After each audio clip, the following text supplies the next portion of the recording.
अकबर बीरबल की कहानी। लहरें गिनना। एक बार की बात है, बादशाह अकबर के दरबार में उनसे नौकरी मांगने की फरियाद लेकर एक व्यक्ति पहुंचा।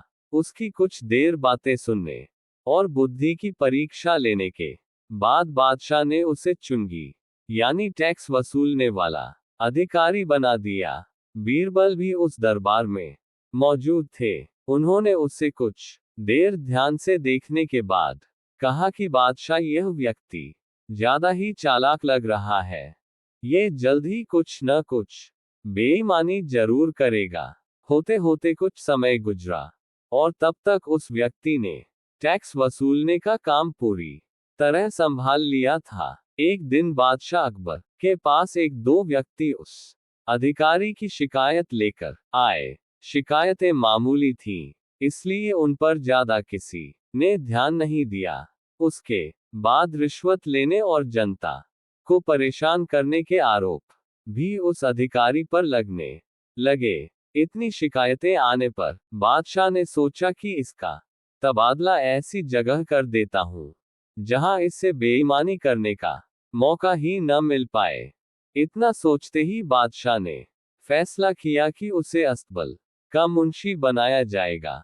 फिर अकबर ने मन में कहा कि अब घोड़ों की लीद उठवाने के काम में ये क्या ही बेईमानी कर पाएगा। वहां मुंशी के पद पर पहुंचते ही उस व्यक्ति ने फिर रिश्वत लेना शुरू कर दिया। उसने सीधे घोड़े की देखभाल करने वालों से कह दिया कि तुम लोग घोड़ों को कम दाना पानी खिलाते हो, इसका पता बादशाह को चला है, इसलिए मुझे लीद को तोलने के लिए भेजा है। अब अगर लीद का वजन कम हुआ तो सबकी शिकायत बादशाह से कर दूंगा। इस तरह से उस मुंशी से परेशान होकर हर घोड़े के हिसाब से उसे 1 रुपये लोगों ने देना शुरू कर दिया। ये बात भी कुछ समय बाद अकबर तक पहुंच गई। उन्होंने मुंशी को सीधे यमुना की लहरें गिनने का कार्य सौंप दिया। फिर बादशाह के मन में हुआ कि अब यहां तो यह कोई बेईमानी कर ही नहीं पाएगा।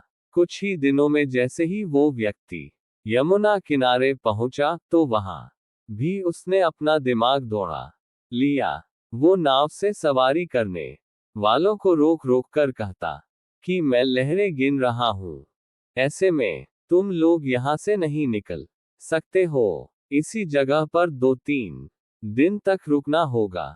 रोज रोज ऐसी बातें सुनकर नाव चलाने वालों ने अपने कार्य को जारी रखने के लिए उसे 10-10 रुपये की रिश्वत देना शुरू कर दिया। अब यमुना किनारे भी वो व्यक्ति खूब बेईमानी कर रहा था। 1-2 महीने में यह बात भी बादशाह तक पहुंच गई। तभी अकबर ने एक लिखा हुआ आदेश भिजवाया, नाव को रोको मत, जाने दो। वो व्यक्ति चतुर था, उसने बादशाह के आदेश वाले पत्र को नावों को रोको मत, जाने दो कर दिया था। इस थोड़ी हेरफेर के बाद उसने अकबर का आदेश वहां टंगवा दिया। आखिर में उससे परेशान होकर बादशाह ने उसे नौकरी से ही निकाल दिया। तभी बादशाह को बीरबल की बात याद आ गई कि ये आदमी बेईमानी जरूर करेगा। तब उनके मन में हुआ कि मुझे उसे पहली गलती में ही कठोर दंड देना चाहिए था।